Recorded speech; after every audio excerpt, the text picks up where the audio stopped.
Hello, welcome back to our channel, where we explore the deepest and most terrifying secrets of the world.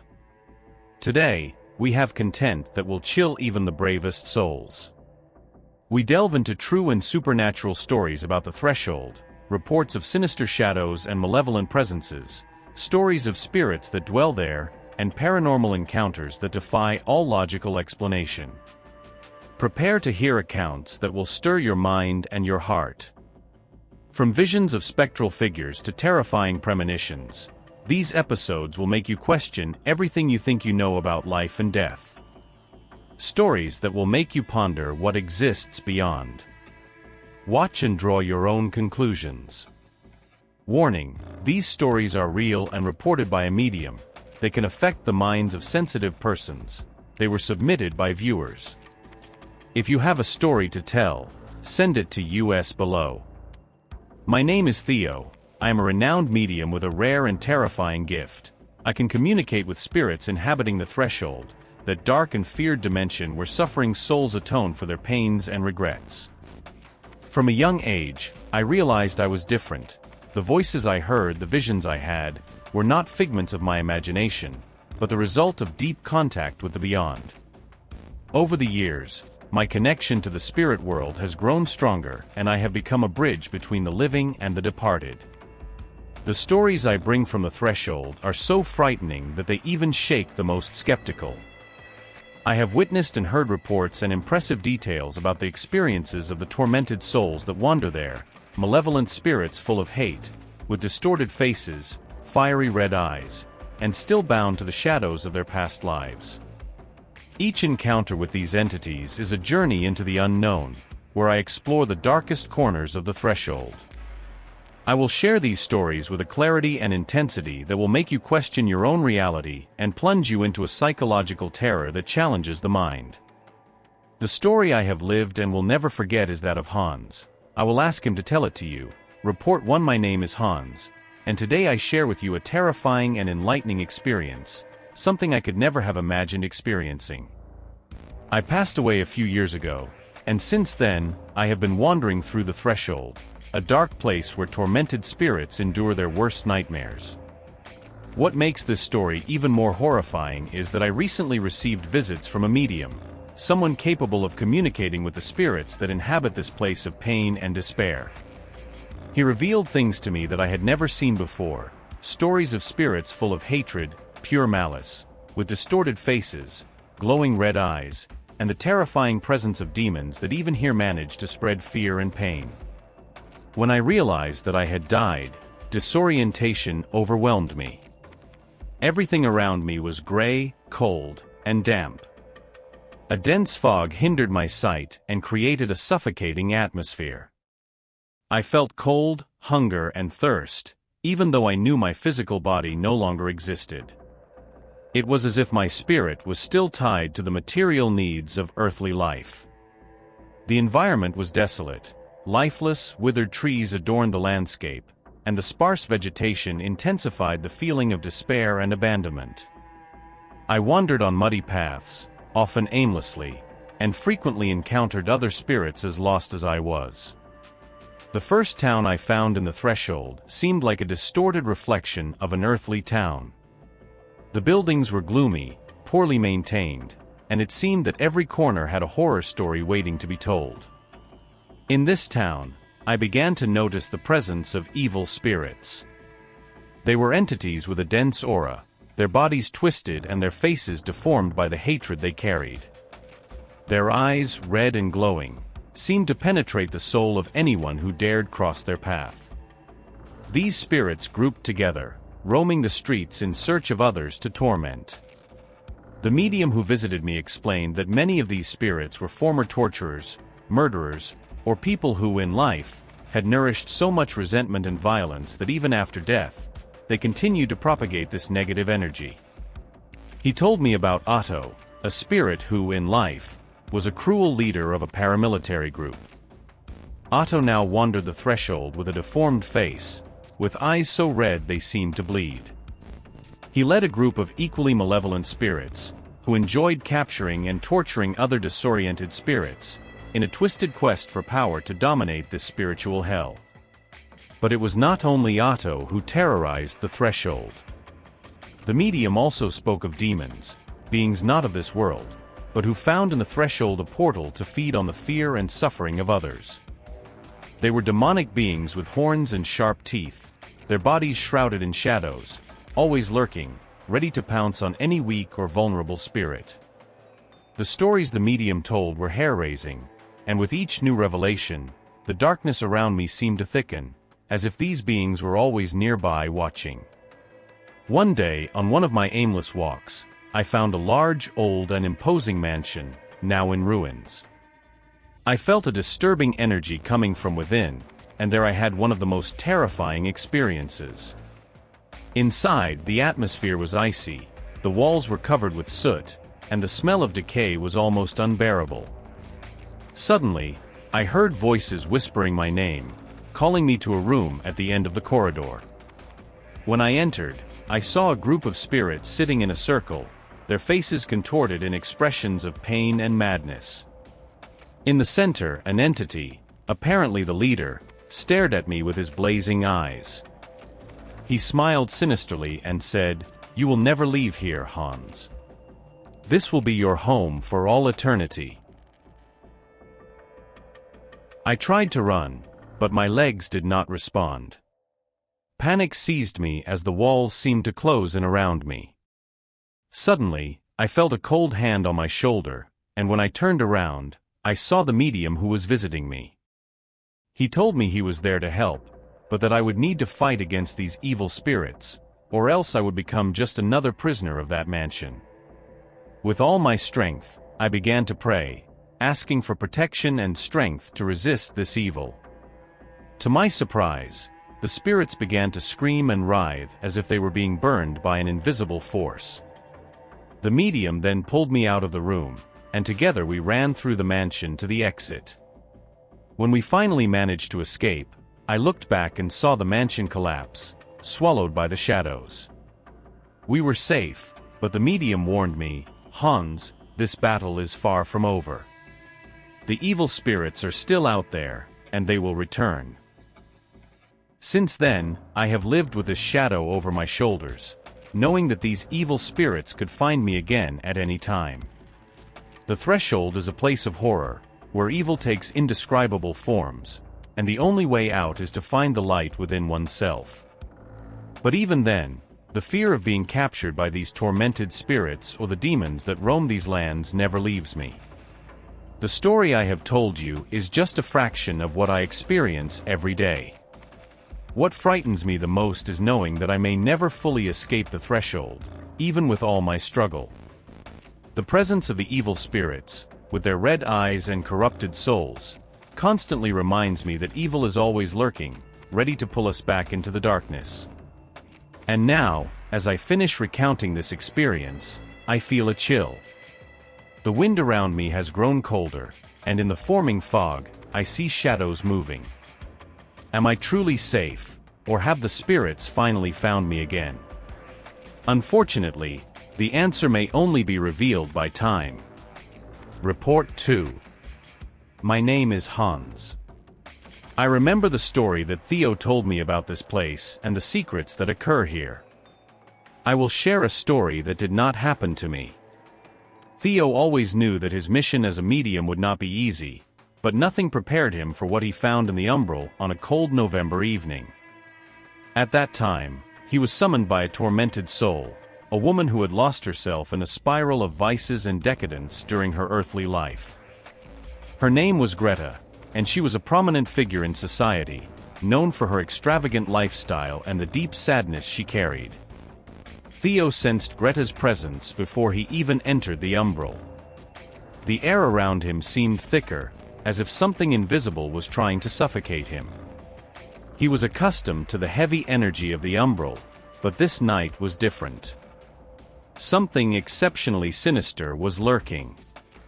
As he crossed the spiritual gate that led to the Umbral, Theo found himself immediately in a place that reflected Greta's state of mind. The landscape was a bleak desert, dotted with decayed structures reminiscent of the grand mansions where Greta had lived. However, these buildings were distorted, as if they were reflections in a broken mirror. The walls of the mansion seemed to melt, forming grotesque figures that moved as if they had their own life. The ground was muddy, each step was laborious, and a dense fog covered everything, darkening Theo's vision. He proceeded cautiously, knowing that in the Umbral, danger always lurked. Suddenly, figures began to emerge in the fog. They were slender shadows, with human forms, but devoid of any human features. Theo felt the hatred emanating from these entities. They watched him from a distance, their eyes glowing like embers in the darkness. He knew these shadows were the remnants of souls who, like Greta, had given themselves over to vices and were now trapped in an endless cycle of pain and despair. Finally, Theo spotted Greta. She was sitting on a red velvet chair, the only item that seemed intact amid the devastation. Greta was unrecognizable. Her skin was pale and translucent, her eyes deep and empty, yet there was still a trace of deformed beauty on her face. She smoked incessantly, a cigarette that never extinguished, and around her, empty bottles of spirits were scattered. The smoke from her cigarette formed strange figures in the air, seeming to whisper curse words. Theo approached to make contact. He knew Greta was trapped in a cycle of self-destruction, and his goal was to free her. But as he began to speak, the shadows around Greta became more aggressive. They closed in and formed a circle around Theo, whispering in an ancient unknown language, their voices merging into a deafening hum. Greta looked at Theo, but her eyes reflected no recognition. "Do you think you can save me?" she whispered with a distorted smile. "I belong to this place. Here I am the queen." And with those words, the environment began to transform. The walls of the decayed mansions rose as if they were being rebuilt, but with a demonic touch. The grotesque figures on the walls began to move, detaching from the surfaces and taking physical form, crawling towards Theo. Theo tried to back away, but the shadows did not allow it. They closed in further, their whispers turning into screams that echoed in his head. He felt his strength being drained, as if the shadows were sucking out his very life essence. Greta rose from her chair, and with a look of contempt said, "Here we are all slaves to our desires. And you, Theo, cannot change that." In that moment, Theo realized that he was not just facing a lost soul but an entity that had become an integral part of the Umbral itself, nourished by the vices that had consumed her in life. Greta did not want to be saved. She had embraced the darkness and become a power figure in that shadowy world. Report 3. In the Umbral, a place of eternal twilight where darkness reigns, there was Klaus, a lost and lonely soul who, after his death, found himself trapped in a cycle of daily torment. During his lifetime, Klaus was an ordinary man, a diligent worker who, however, never forgave himself for the mistakes he had made. His guilt, which he carried for years, drew him into the depths of the Umbral, where he now faced seemingly endless terror. The Umbral was a place where time did not exist, at least not in the way we know it. Hours dragged on like days, and days turned into eternities. The landscape was desolate, with hills of black stones rising under an eternally clouded sky. In the distance, one could see high, gloomy mountains whose peaks were covered with dark clouds that occasionally lit up with silent lightning. There was no sun, no stars, only a gray and oppressive light that emanated from all sides, without any apparent source. Klaus wandered through this barren and inhospitable terrain, aimlessly and without hope. His mind was in constant conflict, reliving the mistakes of his earthly life while his soul sank deeper into despair. Hunger and thirst accompanied him like persistent shadows, yet there was nothing there that could satisfy his needs. The ground was covered with a fine, suffocating dust that seemed to stick to his spiritual skin, making his steps even heavier. Every day, Klaus encountered other spirits, but most of them were in even worse conditions than he was. Some crawled on the ground, their forms distorted and twisted by suffering, while others hid in caves or ruins, fleeing from something that Klaus could not yet understand. Only a few still retained some clarity, and even these preferred to keep their distance, as if mere contact could bring even more pain. One night, as he walked across a plain filled with broken bones and sharp stones, Klaus sensed the presence of something terrible. The air around him thickened, and an icy breeze began to blow, bringing with it a rotten smell of decay. He paused, trying to understand where this feeling was coming from when he saw a figure approaching in the distance. It was a tall, slender silhouette that moved fluidly, almost as if gliding over the ground. As the figure approached, Klaus could discern more details. It was a malevolent spirit, distinctly different from the others he had previously encountered. Its body was covered in a black, tattered cloak stained with dried blood. Its face was hidden by a hood, but its eyes glowed intensely with a deep red, like glowing coal. When it finally stopped in front of Klaus, the figure raised a skeletal hand and pointed directly at him. Klaus tried to flee, but his legs did not respond. The evil spirit spoke no words, but its gaze was enough to make Klaus feel as if his very essence was being drained. He fell to his knees, feeling his will crumble under that penetrating gaze. The spirit then began to murmur in an ancient and unknown language, and the words seemed to echo in Klaus's mind, intensifying his pain and despair. Suddenly, the evil spirit turned and began to walk slowly, not taking its eyes off Klaus, as if inviting him to follow. With no other choice, Klaus rose and began to follow the figure. They passed through narrow gorges and dark valleys, where the wind howled like distant cries of agony. Along the way, Klaus noticed figures moving in the shadows, hunched figures that writhed in pain and hatred, their eyes watching him with insatiable hunger. Finally, the evil spirit led Klaus to a clearing where a large dead tree stood, its twisted branches leafless and stretching out like claws towards the sky. Around the tree, dozens of other evil spirits gathered, forming a circle, their voices blending into a low, threatening chorus. In the center of the circle, at the foot of the tree, there was a black well, from which a thick, dark mist emanated.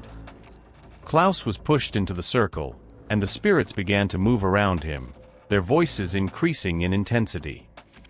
Fear overcame Klaus, who fell to the ground, trembling. He knew something terrible was imminent, but he could not move.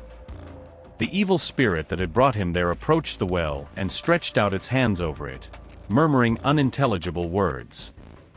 Suddenly, from the depths of the well, a creature emerged. It was a mass of shadows and darkness, without a defined form, but with an aura of pure evil. Its eyes were pits of darkness, and its mouth, full of sharp teeth, seemed like an endless abyss. The creature crawled out of the well, and the spirits around it began to back away as if afraid of their own creation.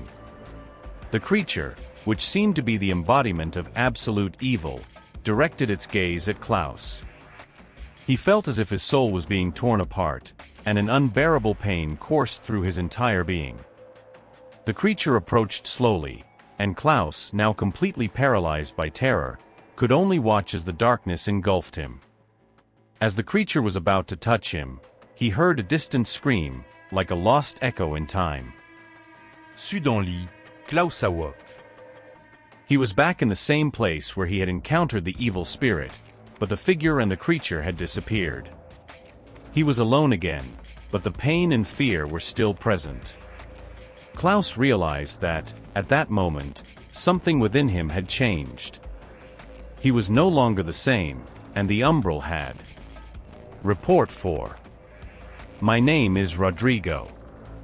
First, I would like to thank you for allowing me to serve as a medium to convey my message to the living. My life before death was a spiral of excess and loss of control.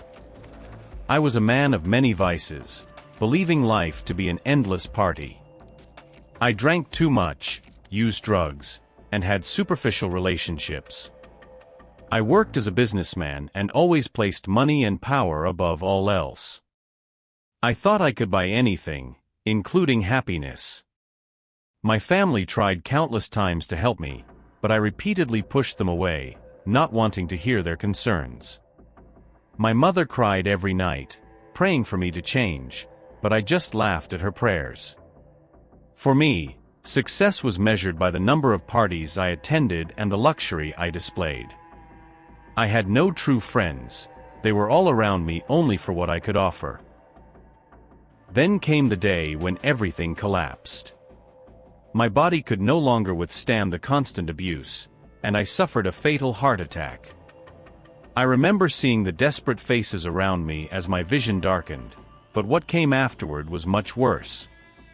I awoke in a place I could never have imagined, the Umbral. The Umbral is a realm of darkness and suffering. When I arrived here, I was overwhelmed by an intense cold and a sense of emptiness that seemed to corrode my soul. There is no light, only a constant twilight that distorts everything around. The souls inhabiting this place are tormented by their own mistakes and regrets. Screams of pain and lament echo through the endless corridors, where shadows move silently, bearing the weight of their past decisions. In the Umbral, there is neither peace nor rest. Time seems to stand still, and each second is an eternity of torment. The spirits relive their worst moments over and over, with no hope for redemption. We are consumed by remorse and guilt, unable to find relief from our suffering.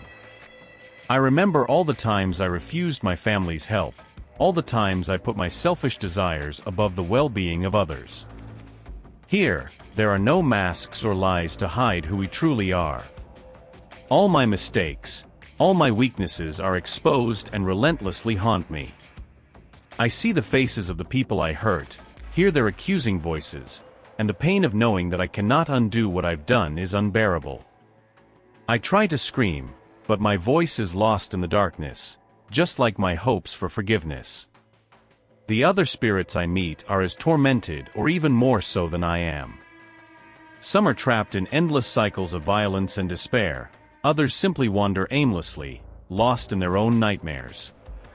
There is no compassion or solidarity here. Each of us is isolated in our own pain. Sometimes I glimpse beings of light passing quickly, as if on a mission to rescue some souls, but they never stop to help me. Perhaps I am not yet ready to be saved. In this place, I recognize that my money and power are utterly worthless. Everything I accumulated in life is no more than dust. Here, there is no material comfort that can ease my suffering. The only things that truly matter are the actions and decisions I made, and these, unfortunately, were selfish and destructive. I wish I had a second chance, but I know that possibility is now far beyond my reach. I write this letter in the hope that my story serves as a warning to those who still have time to change their lives. Do not make the same mistakes I did. Value your families, be grateful for the love you receive, and do not place material things above the spiritual. Life is short, and our actions have consequences that extend beyond death. If I could turn back time, I would dedicate my life to being a better person, helping others, and building genuine relationships.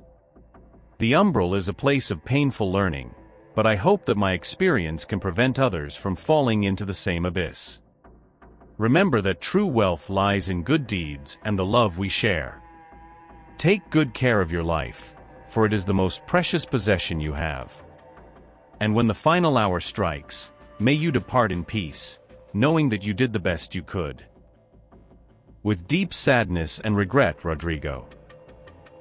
The letter ends thus, with a powerful and chilling message. Rodrigo shows us that the mistakes we make in life can follow us after death, and the Umbral is a place of eternal suffering for those who cannot find redemption. It is a reminder to us all to value what truly matters and to lead a life of integrity and compassion. I hope this story has touched you and serves as a warning. If you are going through difficult times or facing challenges, remember that it is never too late to change and seek the path of goodness. Report 5.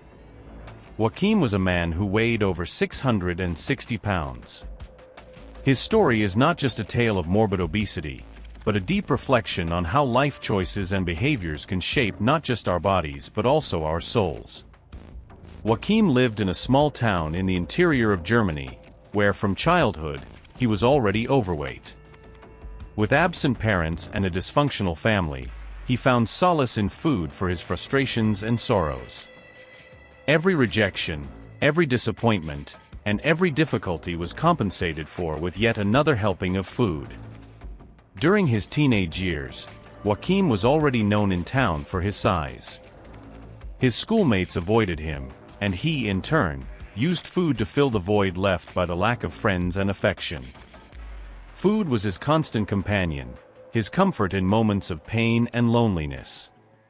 The portions grew, and with them, his weight.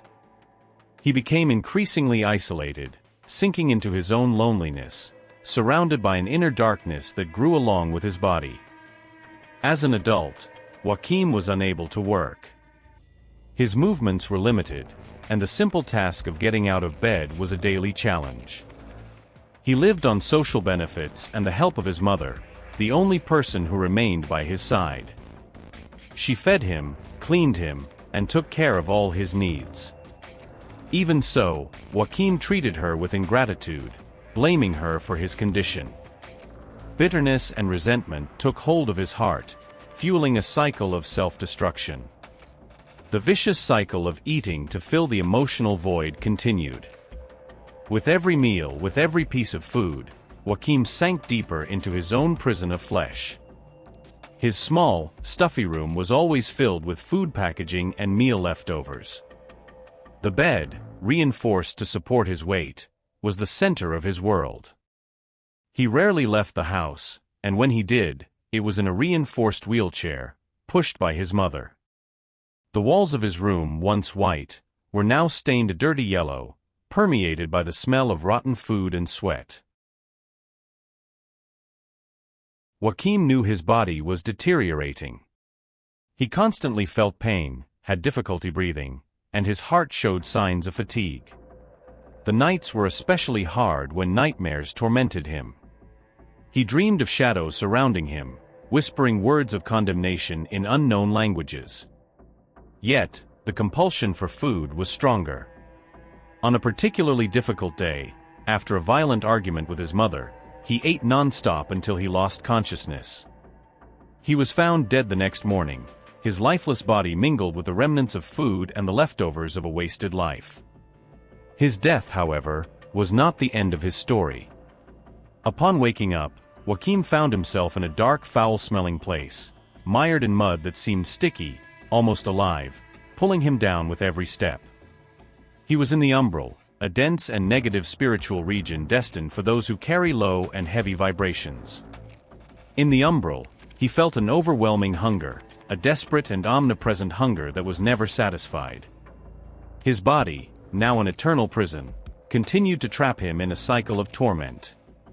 The Umbral was a place of pure terror. The sky, perpetually covered by low black clouds, seemed to weigh down on Joaquim's head, threatening to collapse at any moment.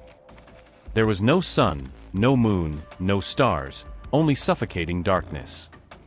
The landscape was made up of dead trees, their twisted branches like skeletal hands stretching out to the sky, pleading for a redemption that would never come.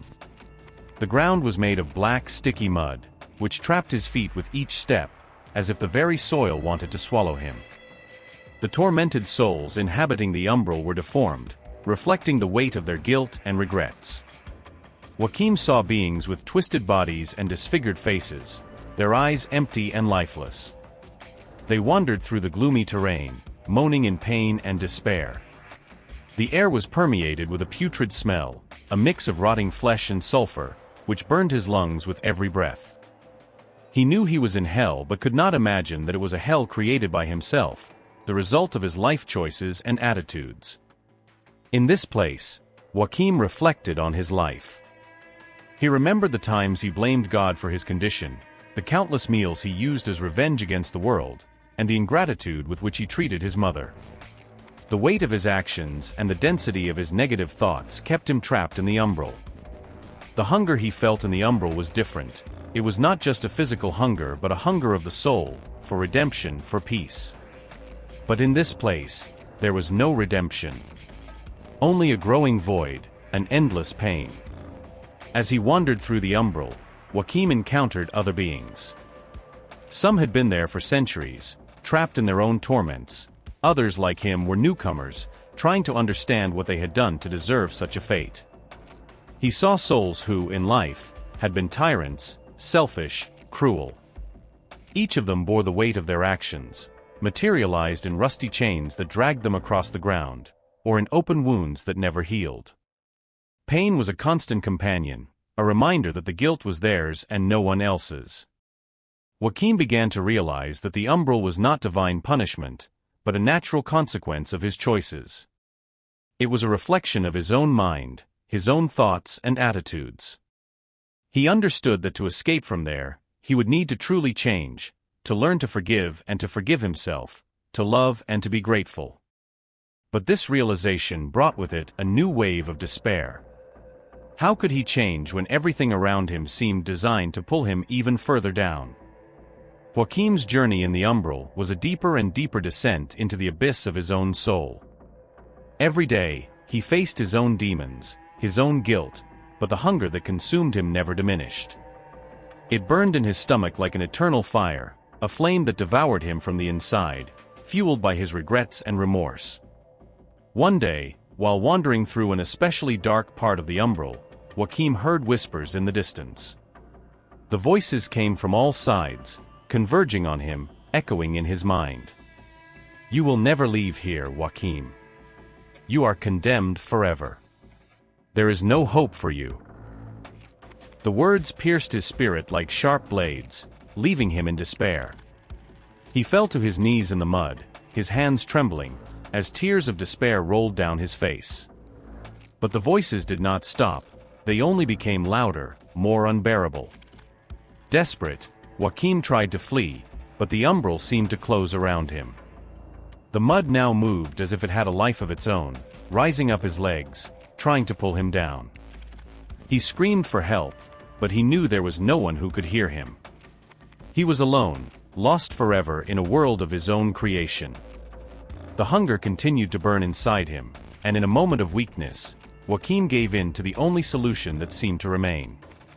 He plunged his hands into the fetid mud surrounding him, trying to satiate his desperate hunger by eating the rotten, putrid soil. But the mud only intensified his pain. The bitter, corrosive taste burned his throat and corroded his spirit. He found himself transformed into something worse than he had been in life. A hungry, crazed shadow that devoured itself in a vain attempt to ease its pain. Meanwhile, the shadows around him laughed, a cold, cruel laugh that echoed through the emptiness of the Umbral. They knew that Joachim was doomed, that he would never find peace. The darkness consumed him completely, and his soul, once a human being, was now nothing more than a miserable creature, trapped in its own hunger and despair. And so Joachim was lost forever in the depths of the Umbral, a soul that will never find redemption, condemned to wander eternally in a world of darkness, hunger, and pain. And for those who still live, his story is a terrifying reminder. The choices we make in life can haunt us beyond death, turning our worst nightmares into an eternal reality. If you enjoyed this video, do not forget to leave a like to support us. And more importantly, if you have your own supernatural experiences, do not keep them to yourself. Write your story in the comments below. Share your encounter with the unexplained, feed the collective curiosity, and who knows, perhaps together we can unravel these mysteries that linger like fog between the world of the living and the dead. Remember, the unknown is always just a story away. And now, as night falls, who knows what shadows may rise from the darkness to whisper another true horror story.